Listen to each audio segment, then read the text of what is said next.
मध्य प्रदेश की तरह कर्नाटक में भी कांग्रेस बीजेपी के निशाने पर है। कर्नाटक की कांग्रेस सरकार ये ऐलान कर चुकी कि मुस्लिम ठेकेदारों को 4% रिजर्वेशन देगी। सीएम सिद्धारमैया ने शुक्रवार को कैबिनेट मीटिंग में केटीपीपी यानी कि Karnataka transparency in public procurement act में बदलाव का प्रस्ताव रखा, जिसको मंजूर किया गया। इस एक्ट में बदलाव का बिल इसी बजट सेशन में लाया जाएगा।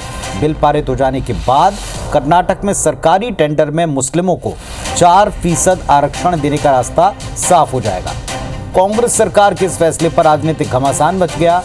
बीजेपी ने कर्नाटक सरकार पर तुष्टीकरण के लिए राजनीतिक चरम तक पहुंचने के आरोप लगाए। पूरी तरह से इसे असंवैधानिक बताया।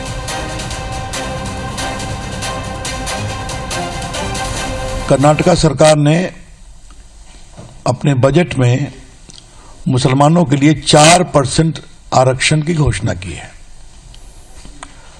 अभी तक नौकरी तक समझते थे, अब सरकारी ठेकों में भी रिजर्वेशन हो रहा है।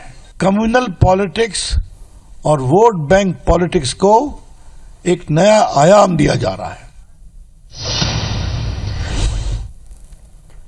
और इधर BJP IT cell chief Amit Malviya ने एक्सपोज करते हुए लिखा कि धर्म के आधार पर आरक्षण नहीं दिया जा सकता। भारत में कांग्रेस की ये साजिश सफल नहीं होगी।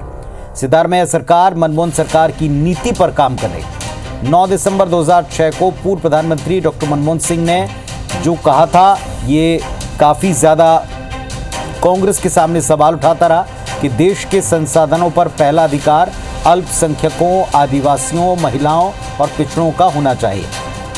कर्नाटक में मुस्लिम आरक्षण का मुद्दा काफ़ी चर्चा में रहा।